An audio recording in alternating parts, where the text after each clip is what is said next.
could I have been so blind? I muttered to myself, staring at the pieces of a life I thought I understood. My name is Jennifer Blackwell, and for 27 years, I thought I knew who I was, until one truth shattered everything. Turns out, the family I trusted had more secrets than I ever imagined, and now it's my turn to uncover them all. At 27, I had grown up in a mansion on the outskirts of suburban Philadelphia, surrounded by walls lined with books, antique furniture, and the faint echo of history. The Blackwell name had always been synonymous with power, wealth, and a lineage that spanned generations. Yet, in this moment, standing in my grandmother's study, everything I thought I knew was crumbling. I stared at the bookshelf across from me, its leather-bound volumes staring back with silent judgment. This was my grandmother's study, a place where she spent countless hours, her fingers brushing over the same smooth wood I now clung to, navigating business dealings, reading her favorite novels, and most recently, finalizing her will. She had been my advocate, the one person in the family who truly understood me, but now she was gone. Only days after her peaceful passing, the family was fracturing over her fortune. "You're not even her real granddaughter."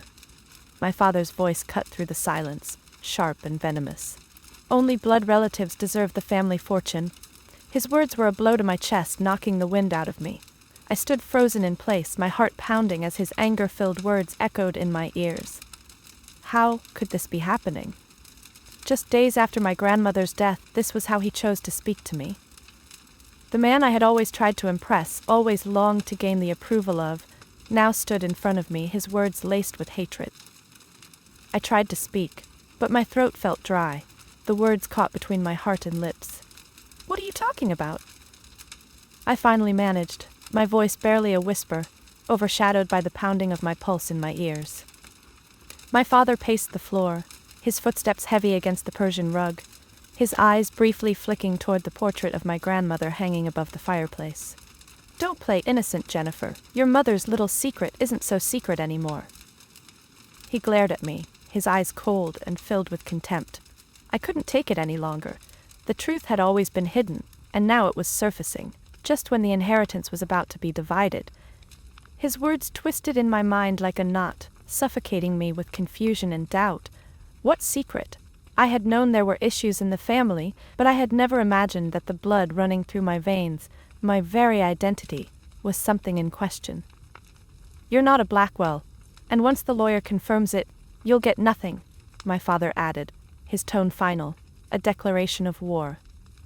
I looked him straight in the eyes, summoning every ounce of strength to keep my voice steady, to resist the crushing weight of his disdain. "Do you promise to keep your word about this?" I asked, the words slipping out before I could stop them. "That only blood relatives deserve grandmother's inheritance?" He lifted his chin with that same imperious tilt I had seen 1,000 times before, a gesture that always made me feel like I was less, not enough, like I was somehow unworthy. "Absolutely," he said, the word dripping with finality. "I'll make sure the family legacy stays with real Blackwells, not imposters." His words stung like a slap to the face, but I couldn't break down, not now, not in front of him. What if he was right? The thought gnawed at me, but I quickly shoved it aside. I didn't want to entertain it. I didn't want to believe that everything I had known to be true about myself, the name I carried, the life I led, was a lie. With a bitter laugh, he added, "You can attend the will reading next week if you must, but don't expect anything." His voice was thick with disdain, his words a dismissal of me, of my very existence. "I'll be there," I replied quietly, my resolve growing stronger, though I could feel the knot tightening in my stomach. Grandmother wanted me there, I reminded myself. I wasn't going to let him take away what was rightfully mine, no matter how cruelly he tried to discredit me. I sank into the desk chair where my grandmother had sat countless times before, trying to steady my breath. My fingers brushed over the polished walnut surface, the same wood my grandmother had caressed while writing letters and reviewing business documents. It felt as though the room itself was watching me, waiting for the storm to break. My phone buzzed, and I glanced down. It was a message from my mother. "We need to talk about your father tonight. Alone." The words hit me like a cold wave, leaving me with a sinking feeling in my stomach. If my father isn't my biological father, then who is? The question hung in the air, unanswered. How had this secret been kept for 27 years? More importantly, why was it surfacing now, just days after my grandmother's death, and just before her fortune was set to be divided? The storm in my chest swirled, and as I looked back at the heavy oak shelves around me, I felt a cold sense of dread creeping into my bones. Whatever truth awaited me, one thing was certain: my father's resentment ran deeper than I had ever realized. I left the study, the weight of my father's words still pressing on my chest. Each step I took felt heavier than the last as I moved toward the door, feeling like I was walking toward something I couldn't understand. Was this what my life had been building up to? Was this really the family I had known all my life? As I headed to meet my mother, my mind raced. What had she kept from me? The questions continued to swirl. Had she known? Did she hide the truth from me all this time? Why was my father now trying to erase me from the family legacy? I walked into the cafe where my mother was waiting, her small frame hunched over in the corner booth. She looked smaller than usual, more fragile. Her usually impeccable appearance seemed disheveled, her eyes shadowed by sleepless nights. The moment I saw her, I knew this wasn't just about the inheritance. She looked up at me, her fingers nervously turning her wedding ring, as if searching for the words to say. "I never wanted you to find out this way," she began, her voice cracking with emotion. "Your father, Douglas, he shouldn't have told you like that. It was cruel. It was self-serving." Her words hit me hard, and the tight knot in my chest seemed to unravel a little. The weight of her sadness was palpable, and for a brief moment I allowed myself to feel her pain. But why had she kept this secret? I slid into the seat across from my mother, trying to keep my expression neutral, though my heart was racing. There was a tension in the air that felt almost tangible. My mother's hands shook slightly as she placed them flat on the table, avoiding my gaze. The question that had been gnawing at me ever since my father's cruel revelation bubbled up to the surface. "Is it true, Mom?" My voice was barely above a whisper, but the weight of it seemed to hang in the air. "Is Douglas not my real father?" Her eyes flickered to mine, and in that brief moment I saw the deep regret and sorrow that had been buried beneath years of silence. She exhaled slowly, her lips trembling. "It's complicated, Jennifer. More complicated than Douglas makes it sound." I didn't know how to process her words, or how to prepare myself for what was about to come. I'd always known there were things unsaid in my family, but I never imagined it would be something like this. The whole truth about who I was, who I belonged to, it was like a puzzle with pieces I'd never been allowed to see, until now. She paused, her eyes distant, as though searching for the right words. Finally she spoke again, her voice low, laced with guilt. "Before I met your father, I was in love with someone else. James, your uncle. He was everything to me. We were young, passionate, we thought we had all the time in the world, but then he got that research fellowship in Seattle." Her voice faltered, and she clenched her fists against the table. "We agreed he should go. It was a huge opportunity, and we thought we could make it work, the distance. But the separation, it changed things, things that neither of us expected." I couldn't speak. My mind was reeling, trying to connect the pieces. James, my real father? It didn't make sense. How had I never known? "During that time apart," she continued, her eyes brimming with tears now, "I grew close to Douglas. He had always admired me from afar. He was patient. He was there for me when I was struggling, and a moment of weakness led to a relationship. A brief one," she added quickly as though trying to lessen the weight of it. "I ended it when I realized my heart still belonged to James." The words hit me like a thunderclap, and I felt dizzy. I hadn't known this version of my mother. I hadn't known she had loved anyone else before Douglas. How long had this secret been buried inside her? "When I found out I was pregnant, I was certain it was James's child," she whispered, her voice cracking with emotion. "The timing fit perfectly with his last visit home. But Douglas insisted the child was his. James was already engaged by then, and I didn't want to disrupt his new life. I couldn't." Her face twisted in pain, the regret too deep to conceal. "Douglas proposed immediately. He knew he had to. It was the honorable thing," he said. "And for me, it seemed like the best option at the time. I needed stability for my baby." I was stunned into silence. All my life, I had believed I was my father's daughter, raised in the shadow of the Blackwell name. But now, I was being told that everything I knew about myself, the very foundation of who I was a lie. James never knew, my mother continued softly, almost as if speaking to herself now. I couldn't bear to tell him. He had his own life, his own future. It would have ruined everything. And as the years went on, it seemed crueler and crueler to reveal the truth. So I kept it from him, from everyone. She looked at me, her eyes pleading for understanding. I thought I was protecting him, and I thought I was protecting you too. I absorbed her words, feeling the weight of the truth settle heavily on my chest. My biological father had never been Douglas. It had been James all along. How could I have never known? My thoughts were a blur, but one question stood out more than the rest. Why now? Why was this truth coming out now, just days after my grandmother's death and just before the reading of her will? Why is Douglas revealing this now? I asked, the words slipping out before I could stop them. My mother's expression hardened, her eyes narrowing with a sharp, protective instinct. Your father, she began, her voice trembling with suppressed anger. He's obsessed with the Blackwell fortune. Always has been. And now, with Eleanor's will being read, he's worried you might have a claim.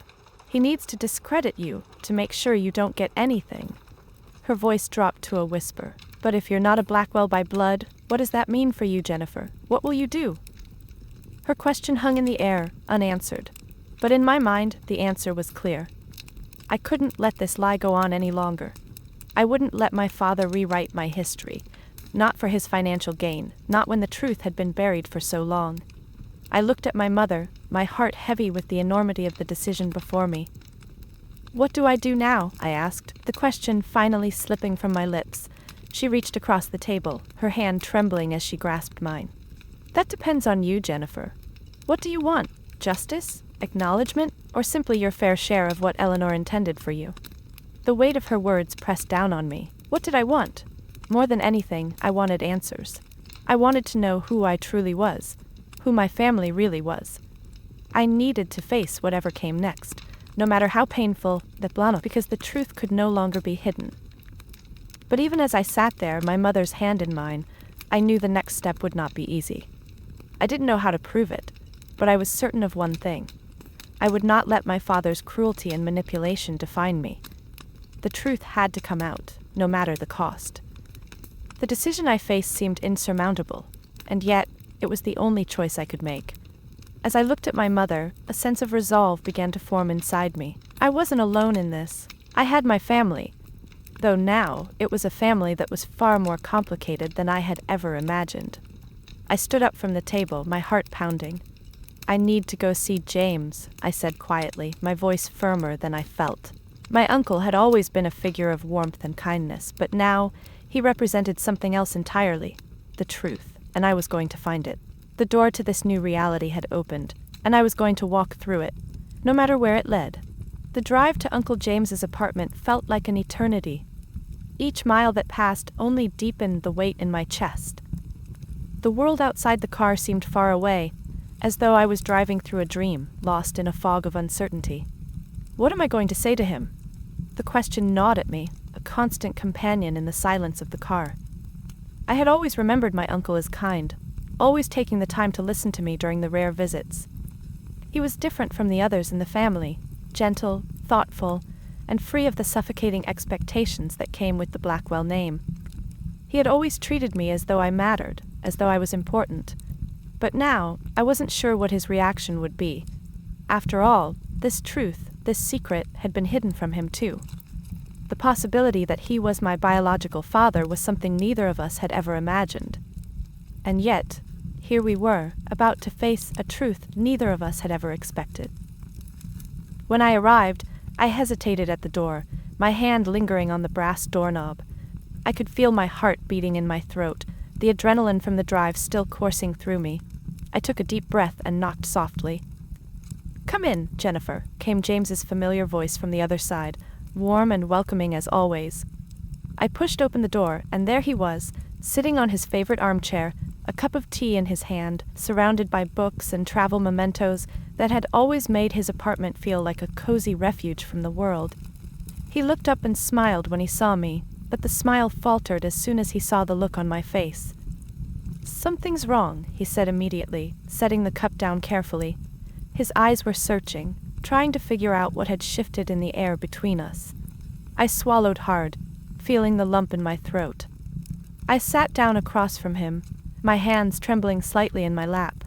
I needed to speak, to tell him everything, but the words felt stuck, like they couldn't quite make it out. "Uncle James," I began, my voice tight. "Did you and my mother were you ever together before she married my father?" The question hung in the air like a fragile thread, and I saw his expression change instantly. His eyebrows furrowed and he set his teacup down, his attention fully on me now. His lips parted, but he didn't speak right away. Instead, he studied me, his dark eyes searching my face, trying to read me as though I were a puzzle he hadn't quite figured out. "Why would you ask that now?" His voice was soft, but there was a note of caution, as if he was bracing himself for something he didn't quite understand. "Is this about your father?" I nodded, unable to speak at first. "This is it. This is where everything changes." The realization hit me like a wave crashing on the shore. This wasn't just about a family secret anymore. It was about my entire life, the very foundation of my identity. "I know you were close to my mother, Uncle James, but I found out something recently. My father, Douglas, told me that he's not my biological father, and that you might be." The words rushed out in a flood, tumbling over each other until I had no more to say. James sat back, his eyes wide with shock. He took a long breath, as though the air had suddenly become too thin for him to breathe. His hands gripped the armrests of the chair, his knuckles white. He opened his mouth to speak, but no words came out at first. "I never knew," he finally said, his voice barely above a whisper. "Catherine never told me. I didn't know she was pregnant, Jennifer. By the time I heard she had married Douglas, it was already too late." His voice trailed off, and I could see the pain in his eyes. I felt my heart twist with empathy. He had never known. My uncle had been kept in the dark, just as I had been. It seemed like the whole world had been built on a foundation of secrets and half-truths. And now, with this revelation, the ground beneath me felt unstable. "I'm sorry," he said, his voice cracking slightly. "I never meant to be apart from you. I never knew. If I had, I would have been there for you, Jennifer. I would have." His words were sincere, filled with the regret of years lost, of a bond that could have been but never was. But despite the pain in his eyes, there was something else there too, something like hope. A flicker of connection between us that hadn't existed before. I looked down at my hands, my thoughts spiraling. I always wondered why. Why my father was so cold toward me. Why I never seemed to be enough for him. The bitterness in my voice surprised me, but it felt real. The years of trying and failing to earn my father's approval, the constant comparisons to my brothers, the sense of never being good enough, it had all made sense in that moment. But now there was more to the story. So much more. James leaned forward, his eyes locked on mine. "Jennifer, I need you to understand something. This isn't your fault. Your father, Douglas, he never knew the truth. But this is about more than just bloodlines. You are my daughter, in every way that matters. And if it takes a DNA test to prove that, then we will do it. We'll settle this once and for all." The words were simple, yet they carried a weight I hadn't expected. A DNA test, to confirm something that had always felt like a distant possibility. But now, with the truth so close, it was more real than ever before. The certainty in his voice, the strength of his resolve, made me feel like I wasn't alone in this anymore. He was ready to fight for me, ready to acknowledge me as his daughter, despite all the years lost. And for the first time in my life, I felt like I truly had a place in this family, not as someone on the outside, but as someone who mattered. "We'll get the test," I said, my voice steadier now, though the weight of the situation still pressed down on me. "I'll do whatever it takes to prove the truth. But I need to know everything, Uncle James. I need to know why this was kept from me, why I was kept in the dark." He nodded solemnly, his gaze softening. "I'll tell you everything, Jennifer. We'll figure this out together." As we talked, plans began to form, tentative but real. We would get the DNA test done, confirm everything once and for all, and face the consequences of this revelation. But even as the pieces of the puzzle started to fall into place, one thing was clear. No matter what happened, the truth had already set me on a new path. and this time, I was ready to walk it, no matter how painful it might be. The door to my past was slowly opening, and with each step, the weight of my family's secrets was lifting, piece by piece. The next few days passed in a blur. Everything was moving so quickly now that I hardly had time to process it all. The meeting with Uncle James had left me shaken, but it also ignited something inside me, a sense of determination that I had never known before. The truth was within reach, and I was going to claim it, no matter the cost. We arranged for the DNA test as soon as possible. James had made the arrangements, and the lab promised results within 72 hours. It felt like an eternity. Every time I looked at my phone, I half expected to see a message with the results. But it didn't come. Instead, I found myself haunted by my thoughts, constantly replaying every word my mother had said, every detail she had shared about the past. And every time I thought I had a grip on it, another question would bubble up to the surface. What if it's not true? The thought haunted me. What if this is all just a mistake? I couldn't deny that fear gnawed at my stomach, a tight knot of doubt that refused to let go, but I pushed it aside. This had to be the truth. It had to be. In the meantime, my father, Douglas, had been silent. His fury from the previous encounter had died down, but I knew it was only a matter of time before he made another move. He was a man of action, of control, and his plans were always calculated. I couldn't afford to let my guard down. He had already made it clear that he was willing to fight me for the inheritance, and I couldn't let him erase my place in the family history, no matter how much he tried to rewrite it. The phone call I received from Bernard Walsh, my grandmother's personal attorney, only added to the tension. He was the one who had been involved in all of my grandmother's final arrangements, and now I needed to talk to him about the will. It was strange how much weight the mention of my grandmother's name carried, even after her death. Her influence had been strong in the family, but now it felt like her absence was more pronounced than ever. I sat down in my grandmother's study once again, my fingers brushing over the desk where she had spent countless hours planning and organizing, the same desk where I had first learned about the family's secrets. The quiet of the room was unsettling now. I couldn't shake the feeling that I was being watched, that everything in this house had some secret to Gwen. It was just waiting to reveal. I was startled out of my thoughts when my phone buzzed. It was a message from James. Results are in. Meet me at my apartment in an hour. I felt the ground shift beneath me, my heart racing as the weight of it all settled in. This was it. The moment of truth had arrived. I had been waiting for this, dreading it, wanting it. But now that it was here, I wasn't sure if I was ready. I looked around the room one last time, as if trying to hold on to something familiar before stepping into the unknown. But there was nothing left to hold on to. Everything had changed. The family I thought I knew, the life I had built, it was all shifting. My identity was up for grabs, and I couldn't control it anymore. I made my way to Uncle James's apartment, my heart beating faster with each passing minute. The city streets seemed to blur around me as I drove, my thoughts scattered, my mind a whirlwind of questions. What if I'm not his daughter? What if the test comes back negative? What will that mean? The questions swirled, but I couldn't focus on them. I couldn't afford to. This was a step I had to take, and I had to be strong enough to face whatever the results would show. When I arrived, James was waiting for me, his expression serious, but there was a flicker of something else in his eyes. Something that told me he was as nervous as I was. As I entered his apartment, I could feel the weight of the moment pressing down on both of us. We had both known that this day would come, but now that it was here, we didn't know what to expect. "Jennifer," he said softly, motioning for me to sit. He was holding the envelope with the test results, but he hadn't opened it yet. "This doesn't change anything, you know. You've always been part of the family." I nodded, but I could hardly speak. The truth was, I wasn't sure what this test would change, but I had to know. I needed to know. James opened the envelope, and we both looked at the results in silence. The words were clear and unambiguous. Probability of paternity, 99.99998%. I felt the breath catch in my throat as the world around me seemed to stop. The results were undeniable.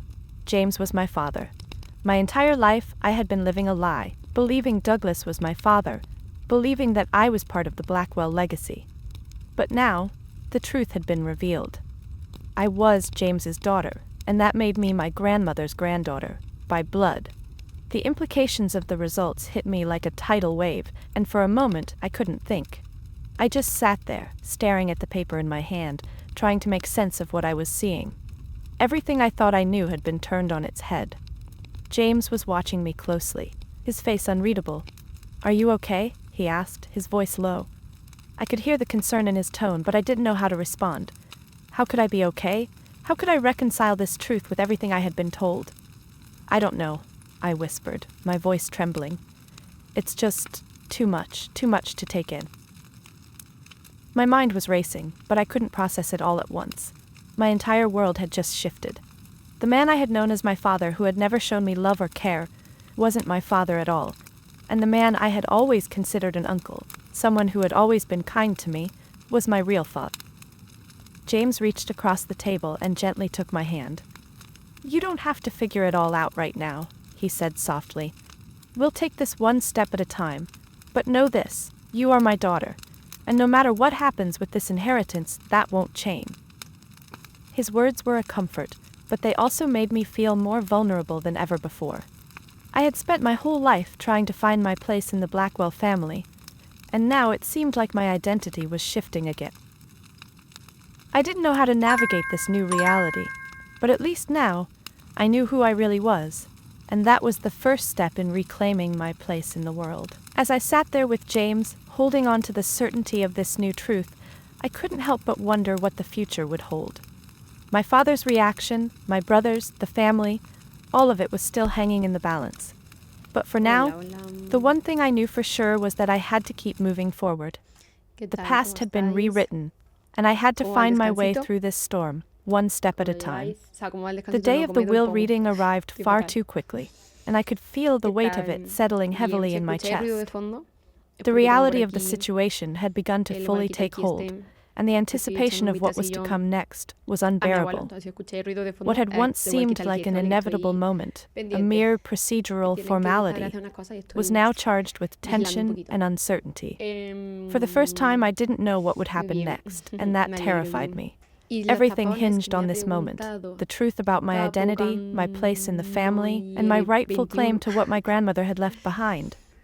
As I prepared for the reading, I couldn't help but replay the last few days in my mind. The DNA results had shattered the illusion of the Blackwell legacy I had once known. James was my father, not Douglas. The thought reverted in my head, and I had to force myself to stop thinking about it as I put on my coat and made my way to the mansion. The house, once filled with the laughter of family and the clink of fine china during holiday dinners, now seemed cold and silent, its grandeur a stark reminder of what was at stake. Every corner of the mansion, from the elegant marble floors to the massive oak doors, seemed to mock me with its opulence, as if it knew the truth that I was still struggling to grasp.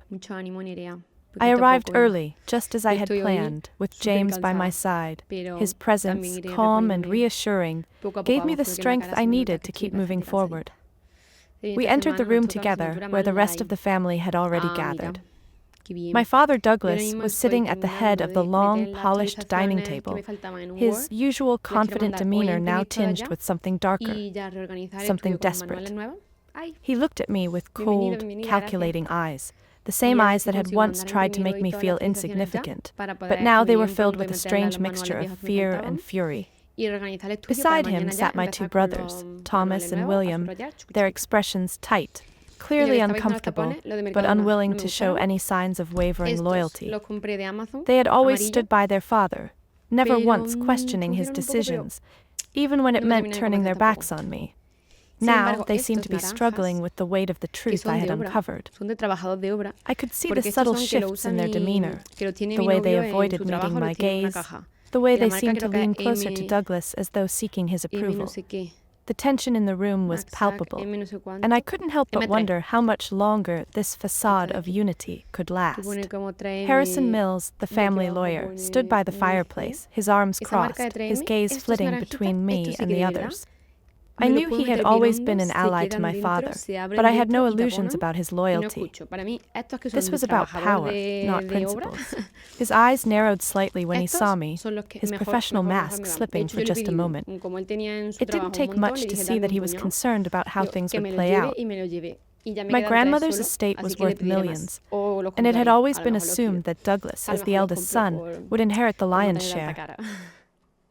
Now that assumption was under threat, and Harrison was likely already preparing himself for the legal battle ahead. Shall we begin?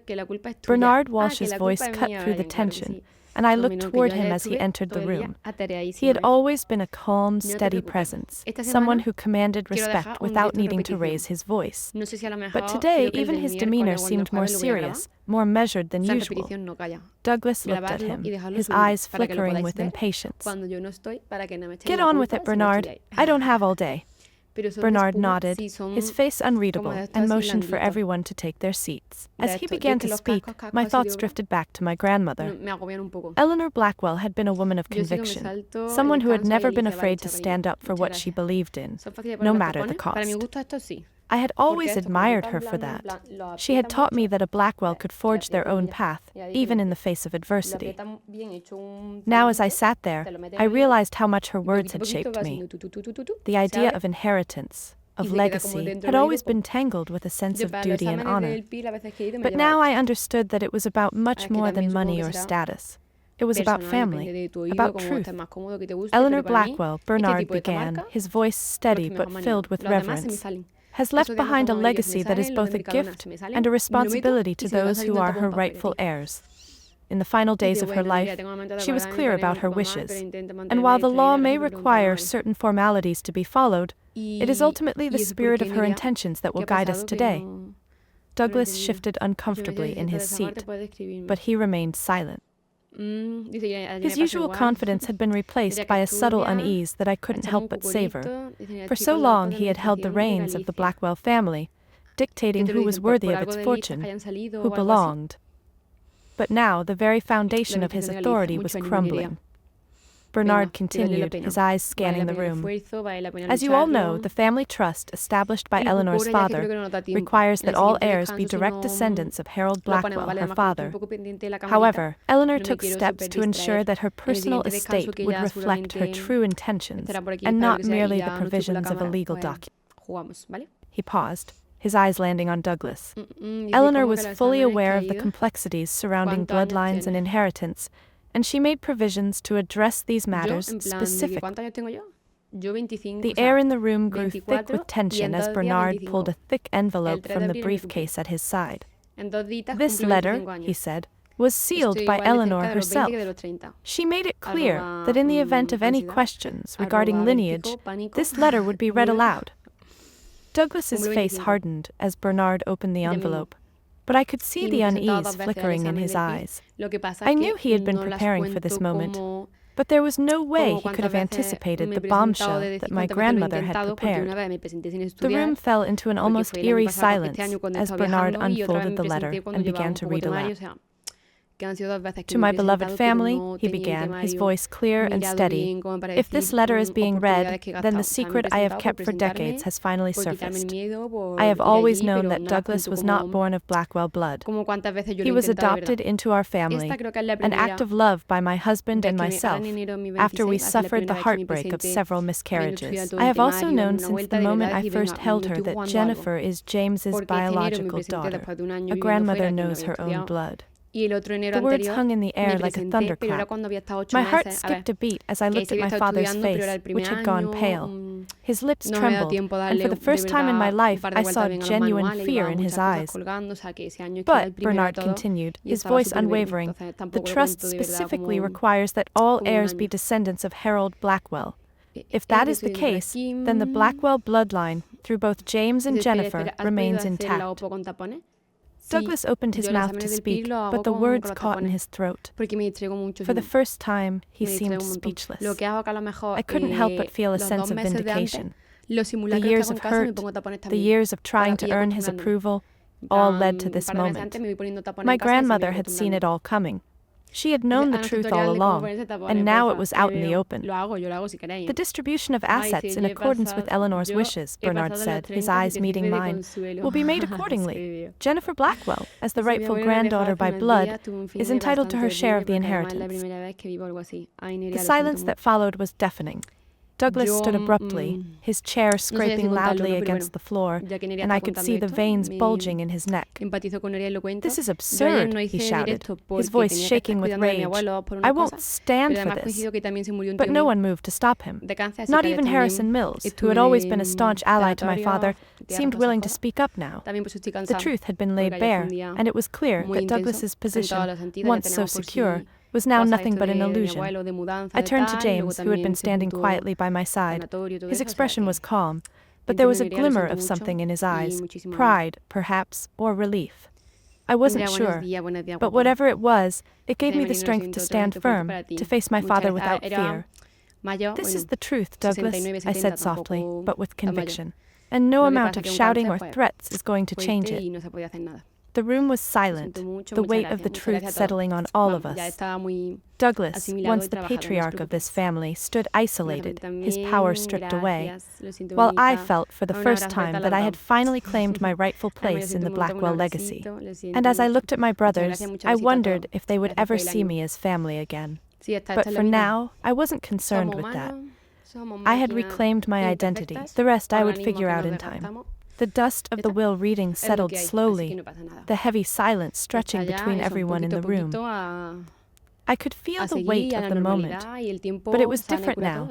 It was no longer a battle for approval, no longer a struggle to earn my place. I had stepped into the truth, and though it had cost me much, it had also freed me from the shadows of doubt that had followed me for years. Douglas's outburst had been nothing more than a final, futile attempt to cling to his power, his legacy, which had been built on lies. The fury on his face was matched only by his desperation to salvage whatever he could from the wreckage of his carefully constructed world. But it didn't matter anymore. The truth was out, and no matter how he tried to spin it, the family fortune, as far as my grandmother was concerned, was rightfully mine, just as much as it was James's. I couldn't say I was entirely relieved. The truth had been laid bare, but there was still much to face. The Blackwell family, once a symbol of unity and wealth, was now a fractured entity. My brothers Thomas and William, who had always been loyal to Douglas, were now grappling with this newfound truth. They had been raised to believe in the sanctity of family ties, in the purity of bloodlines, and suddenly they had to confront the reality that the man they had idolized was not who they thought he was. As the room emptied after the reading, I lingered, uncertain of where to go next. James had already excused himself, his calm demeanor masking the emotions that must have been stirring within him. I couldn't blame him for needing some space. He had just learned that he was not only my uncle, but my father. I, too, needed time to process what had happened, but there was something else gnawing at me now. I felt a tap on my shoulder, and I turned to find Thomas standing behind me. His usually confident, even arrogant posture was gone. Instead, he looked human, vulnerable. The man who had spent so many years aligning himself with Douglas was now left to pick up the pieces of his own beliefs. "Jennifer," he started, his voice hesitant. I had no idea. His words were simple, but they carried an undeniable weight. No one in this family had known the truth, at least not in full. And yet here we all were, trying to make sense of it. "I know," I replied quietly, feeling a knot form in my throat. "It's a lot to take in." For a long moment, neither of us spoke. There was so much I wanted to say, but the right words escaped me. Part of me wanted to rail against him for the years of hurt, for the countless times I'd been made to feel like an outsider. But another part of me, perhaps the part that still hoped for a relationship with my brothers, wanted to bridge the gap that had always existed between us. Do you still think of me as family?" I asked, my voice barely above a whisper. The question was raw, vulnerable, but I needed to ask it. Thomas looked down at the floor for a moment, as if gathering his thoughts before meeting my eyes. "You've always been family, Jen," he said, his voice firm but laden with emotion. "I just didn't know how to see it. All these years, I followed Dad. I followed Douglas's path, thinking he had all the answers. But now I realize Maybe I was wrong. I nodded, not sure what to say. Part of me was grateful for his honesty, but the other part of me couldn't shake the feeling that things had been irrevocably changed. The years of distance couldn't be erased by a single conversation, and yet maybe this was a start, a tentative beginning of something new. I'm still trying to figure it all out, I confessed. The whole family, it's not what I thought it was. But you don't have to choose sides, Thomas. We don't have to be enemies because of this. His face softened, and I saw a glimmer of the brother I had once hoped to connect with. I don't want to be enemies, he said, his voice quieter now. I didn't know what to believe. I felt a sense of relief wash over me, but it was tempered with sadness. The truth had opened a door, but it had also torn down a wall, and the rubble was too fresh to navigate yet. Still, for the first time in my life, I felt like I had a chance to rebuild something real, even if it wasn't the family I had once dreamed of. As Thomas left, I found myself standing alone in the room, the weight of the inheritance no longer just a matter of money, but something far deeper.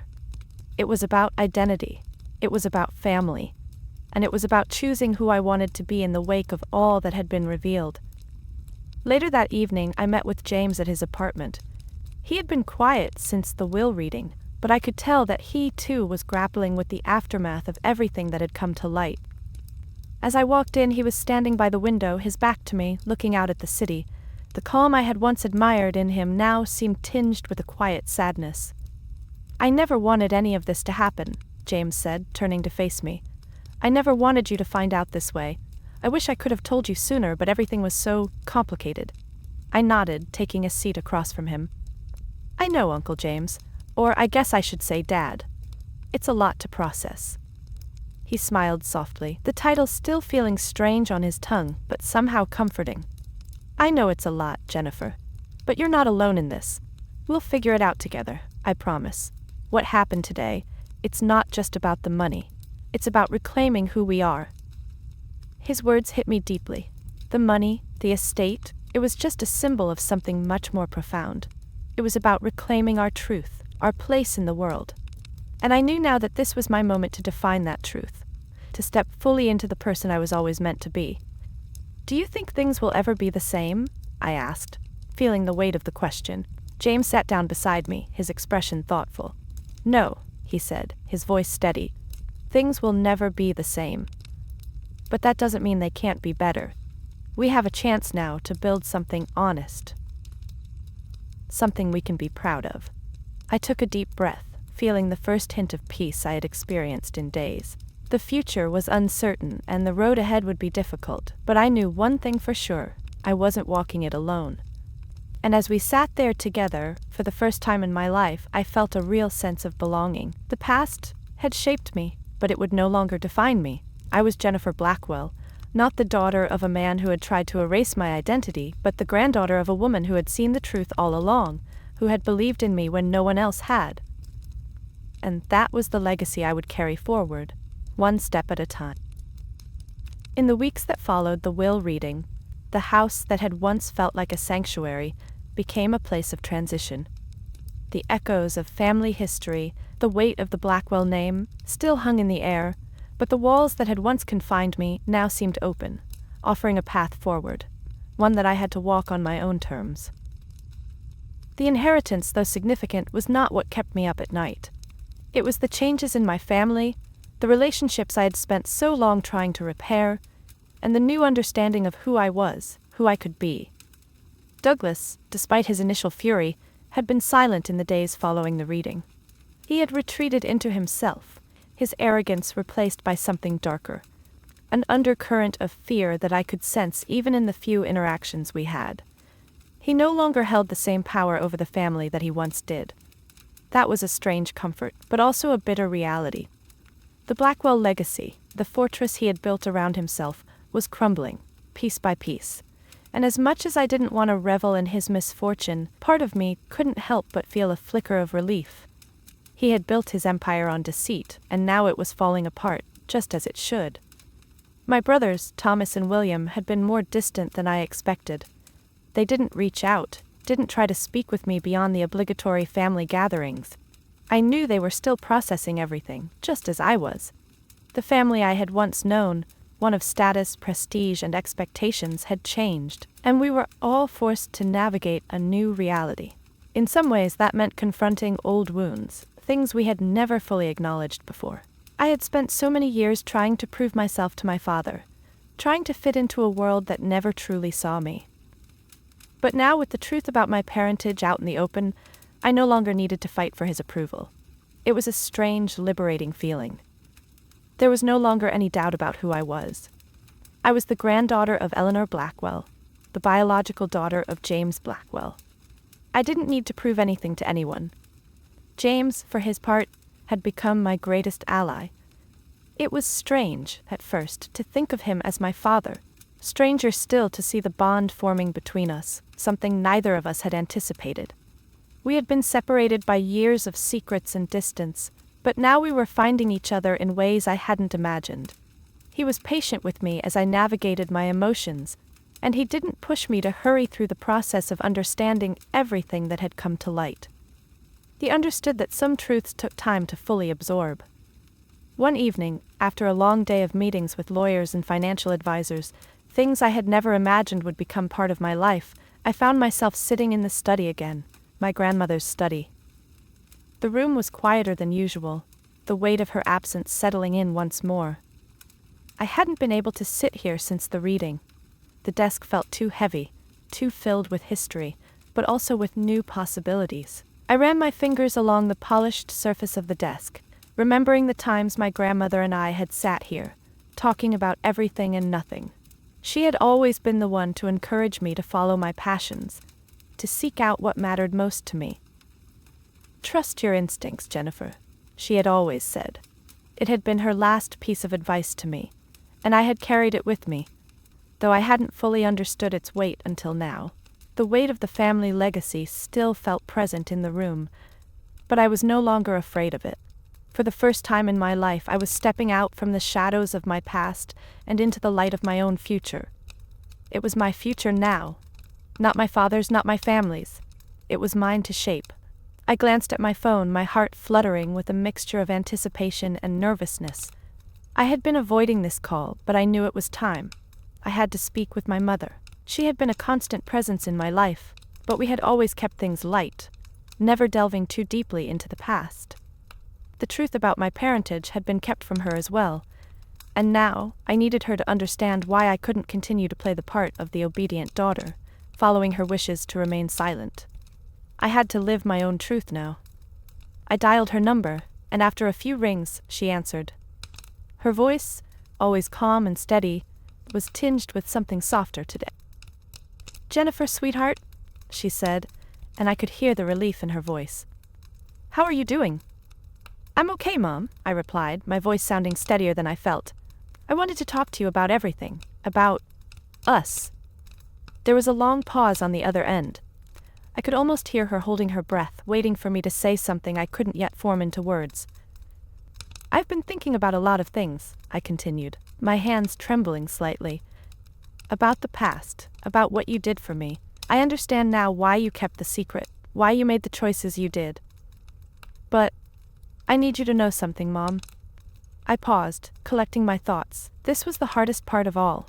Accepting the truth, yes, but also accepting that the past could never be rewritten. That no matter how much I loved my mother, no matter how much she had protected me, we were both irrevocably changed by the secrets that had shaped us. "I don't blame you," I said finally, the words coming out in a rush. "But I can't be who I was anymore. I'm not Douglas's daughter, I'm James's daughter, and I need to start living like it." There was silence on the other end for a long time. My mother, who had always been composed, always controlled, finally spoke, her voice thick with emotion. "I understand, Jennifer. I do, and I'm so sorry for all of it. I've spent so many years carrying this secret, trying to protect you from it. But I see now that you can't be who you were meant to be if you don't know the truth." I let her words sink in. Maybe I don't have to carry this burden alone anymore. It was a relief to hear her say it. I hadn't realized how much I had been waiting for her approval, her understanding. In some ways, this conversation was the closure I needed. "I'm proud of you, Jennifer," she said softly. I've always been proud of you, and I hope, in time, you'll be able to forgive me for everything." "Mom," I said, my voice cracking for the first time, "there's nothing to forgive." We sat in silence for a few moments, but it wasn't an uncomfortable silence. It was the silence of understanding, of acknowledgement. As the conversation ended, I felt a weight lift off my shoulders. My relationship with my mother had always been complicated, but it was no longer tainted by secrecy. We had both been holding on to something that no longer had any power over us. Later that night, I sat in my grandmother's study once again, this time feeling something different in the room. A sense of peace. The inheritance, the family, all the things I thought would define me, they no longer did. I was the one who had to define myself now, and I had the power to choose what that looked like. I had been a part of the Blackwell legacy, yes, but now I was ready to create my own, a legacy built on truth, on the courage to stand in the light of who I truly was, and that was enough. The days after that conversation with my mother felt strangely lighter. It was as if a weight had been lifted from my shoulders, a burden I had carried for so long, hidden beneath the layers of secrets and half-truths. The truth was no longer something to fear. It was something to embrace, something to build upon. And for the first time, I felt like I had the power to move forward, to create my own path in a way I had never imagined before. The Blackwell mansion, once a place filled with oppressive expectations, no longer felt like a prison. The family legacy, though still looming large in the background, no longer had a stranglehold on my identity. I had inherited something much more valuable than money or property: the ability to define myself on my own terms. James had been nothing but supportive during this transition. It was strange at first to think of him as my father instead of my uncle. But with each passing day, the bond between us deepened. He had always been there for me in the background, but now he was at the forefront of my life, helping me navigate this new world I found myself in. His wisdom and patience were invaluable as I processed the enormity of everything that had happened. We had discussed, at length, what my next steps would be. The inheritance would be dealt with in due time, but I knew the real work lay in finding my own place in the world. What was my purpose now? I had spent so many years trying to fit into a mold that was never meant for me. Now I had the freedom to chart my own course, but it felt overwhelming. It was James who first suggested I take a more active role in preserving my grandmother's legacy. "You've always been passionate about history, about the preservation of the past," he had said one evening as we sat together, sipping tea in his apartment. "Maybe that's where your future lies, preserving what's meaningful, keeping the stories alive and ensuring the truth is never lost." At first, I resisted the idea. I had spent so long in the shadow of the Blackwell name, trying to escape it, that I wasn't sure I wanted to revisit it. But the more I thought about it, the more it made sense. My grandmother had always encouraged me to follow my heart, to pursue the things that truly mattered to me. And now I realized it was time to honor that advice in a way I had never been able to before. I reached out to a few of my grandmother's old colleagues in the historical preservation field, those who had helped her maintain the integrity of the Blackwell family's history over the years. It wasn't long before I was offered a position working on an upcoming project to preserve some of the family's most treasured artifacts. It felt right. It felt like a way to take ownership of my legacy without being tethered to the toxic history that had once defined me. But even as I began to step into this new role, I couldn't shake the feeling that I was still in the process of rebuilding. My relationship with my brothers was strained, though I had hoped that time would heal the wounds. Thomas had reached out a few times, but it was awkward. I could sense the distance in his words, the uncertainty about how to bridge the gap between what he had been taught to believe and what was now the truth. William, on the other hand, had remained silent, unsure of where his loyalties lay. I couldn't force them to accept me, to see me as family in the way I had always hoped. But I also knew I couldn't go back to being the person I was before. I had to let them come to terms with the changes in their own time. And if they chose to join me on this journey, to reclaim our family's history together, that would be a choice they would have to make. I couldn't carry that burden for them. As for Douglas, he remained a shadow at the edge of everything. His attempts to challenge the inheritance had stalled, and though he had not made any further attempts to sabotage my claim, I knew it was only a matter of time before he would strike again. He wasn't someone who would go down quietly, but I wasn't afraid anymore. I had learned that my power came from my ability to stand in the truth, no matter how uncomfortable it was. Douglas's threats no longer had the same hold over me. One morning, I found myself standing in front of my grandmother's portrait, which still hung above the fireplace in the Blackwell study. The portrait had always seemed to watch over the family, a reminder of her strength, her unwavering sense of self. Now, as I stood before it, I felt a strange sense of peace. She had always known the truth about me, even before I did. She had prepared me for this, for the storm that had been brewing in our family. And now, I was ready to step into my future. "Thank you," I whispered to the portrait, my voice quiet but full of emotion. I wasn't sure if I was speaking to my grandmother, to the legacy she had left me, or to myself, but the gratitude was real. She had given me the tools to face the chaos that had come, and she had trusted me to carry her legacy forward. As I turned away from the study, I felt lighter. The path ahead was still uncertain, but I no longer felt burdened by the weight of it. I had a future to build, a legacy to shape, and for the first time it felt like my own. In the weeks that followed, I threw myself into my work with a renewed sense of purpose. The historical preservation project became more than just a job. It was a way for me to reconnect with the past while forging my own path forward. And as I worked, I began to rediscover the things that had once excited me. The stories of our family's past, the artifacts that told our history, the voices of those who had come before me. For the first time, I felt like I was a part of something bigger than myself, something that transcended the toxic legacies of wealth and power that had once consumed me. In time, I reached out to Thomas again, this time with no expectations, just an open invitation to talk. To my surprise, he agreed. We met at a quiet cafe, away from the chaos of the Blackwell estate, and for the first time in years, we spoke openly, honestly, without the weight of the past hanging over us.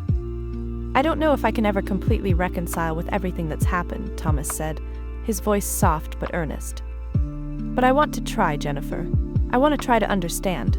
And I want you to know that no matter what, you're still my sister." I felt a rush of emotion as his words sank in. There was so much more to work through, but this was a beginning, and that was all I could ask for. As I walked away from the cafe that afternoon, I felt a new sense of hope rising within me. It wouldn't be easy, this path I was on, but I was no longer walking it alone, and with that, for the first time in my life, I knew that I had found my place. My family, my future, and my legacy were mine to define, and no one could take that from me.